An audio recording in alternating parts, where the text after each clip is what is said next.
మానవత్వం లేనటువంటి రీతిలో ఇన్హ్యూమన్గా అసహ్యకరమైనటువంటి రీతిలో జుగుప్సాకరంగా మహా ఛానల్లో ఇష్టారీతిన మాట్లాడితే ఇక్కడ ఎవరు గమ్ముకుంటారు? నీకేమైనా ఒడుగున కొమ్ములు వచ్చాయా? నువ్వు ఒక అధికారంలో ఉన్నటువంటి ఒక సామాజిక వర్గానికి చెందిన వాడివని భయపడతామా? నోడల్ ఎంపీగా ప్రభుత్వ కార్యక్రమాలకు హాజరైనప్పుడు చాలామంది అధికారులు హాజరవుతారు, చాలా అడుగుతారు, చేయగలిగినవి అన్నీ చేస్తాం. నేను ఇక్కడ ఉన్నప్పుడు ప్రజా దర్బార్ నిర్వహించేవాడిని. చాలామంది ప్రజలు చాలా విషయాలు అడిగేవాళ్ళు, చాలామంది కలుస్తారు. విధి నిర్వహణలో భాగంగా వీళ్ళందరూ కూడా కలవడం జరుగుతుంది. కలిస్తే తప్ప? కలిస్తేనే సంబంధం అంటగట్టేస్తారా? తారతమ్యాలు అనేటటువంటివి లేవా? వయసు అన్నటువంటిది తెలీదా? సహాయం కోసం 1-2 సార్లు నా కార్యాలయానికి వస్తే చాలామంది వచ్చారు, మీలో కూడా చాలామంది వచ్చారు. జర్నలిస్టులు కూడా ప్లాట్లు అడిగారు. నేను చేయగలిగిందంతా నేను చేశాను, విశాఖపట్నంలో ముఖ్యంగా. అప్పుడు జర్నలిస్టులకు తెలీదా? ఒక రాజకీయ నాయకుడిని ఈ రకంగా ద్వారా లబ్ధి పొందకూడదు. ఒకవేళ మీరే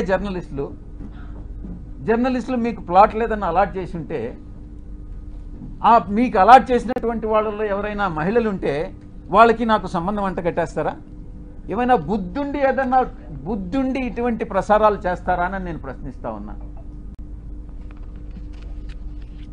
అలాంటి వ్యవహారాల్లో నన్ను తీసుకురావడంలో ఒక పెద్ద కుట్ర ఉంది. దీని వెనక వంశీకృష్ణ వెనక ఎవరుండారు అన్నటువంటి విషయం కూడా నాకు తెలుసు. స్వయానా ఆమె చెప్పింది, ఆ ఆదివాసీ మహిళే చెప్పింది అధికారిని, సాయిరెడ్డి తండ్రి లాంటి వాడు అనని. బుద్ధి ఉండాలి ఎవరికైనా టెలికాస్ట్ చేసేవాడికి. మనిషి అన్నవాడు మనిషి అయి పుట్టుంటే, కడుపుకి అన్నంగాని తింటా ఉంటే, ఎటువంటి వ్యక్తి కూడా, అటువంటి వ్యక్తులు, మానవత్వం ఉన్నటువంటి వ్యక్తులు ఎవరు కూడా ఇటువంటి విషయాలు టెలికాస్ట్ చేయరు. ఇంకా కూడా చెప్పాలంటే, ఈ వంశీకృష్ణ అనేవాడు ఒక అమ్మ అబ్బకు పుట్టుంటే, వీడు నిజంగా ఒక మనిషి అయి ఉంటే ఇటువంటి అక్రమ సంబంధాలు మనసులో కూడా, మైండ్లో కూడా రావు. వీడు మనిషే కాదు అన్నటువంటి విషయాన్ని నేను చెప్తా ఉన్నా. సాధారణంగా ఇలాంటి కంప్లైంట్స్ వస్తే ఏ పోలీస్ స్టేషన్కో పోతారు. సర్ప్రైజింగ్గా ఈ కంప్లైనెంట్ ఎవరో ఒక కాన్ఫిడెన్షియల్ లెటరు ఎండోమెంట్ కమిషనర్కి ఇచ్చాయట. ఆ బుద్ధి లేని ఎండోమెంట్ కమిషనరు దాన్ని ఎందుకు లీక్ చేశాడో నాకైతే అర్థం కాలే. కాన్ఫిడెన్షియల్గా ఎంక్వైరీ చేయాల్సినటువంటి ఒక అధికారి దాన్ని మీడియాకి ఎలా ఇస్తాడు?